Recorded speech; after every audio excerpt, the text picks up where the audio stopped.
నేను కూడా దేవకమ్మ అని ఇన్స్టాలో ఏదో ఒక ఇంటర్వ్యూ చూసా. ఓకే. చూసినప్పుడు అమ్మ పాట ఇట్లాగే ఉంది.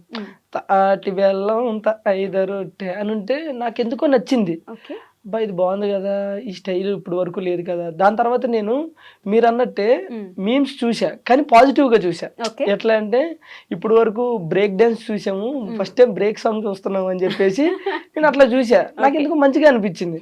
మంచిగా అనిపించి ఆ తర్వాత నేను ఆవిడ నెంబర్ తీసుకుని కనుక్కొని ఆవిడతో పిలిపించుకుని ఏందమ్మా చేద్దామా అంటే చేద్దాం అన్నది.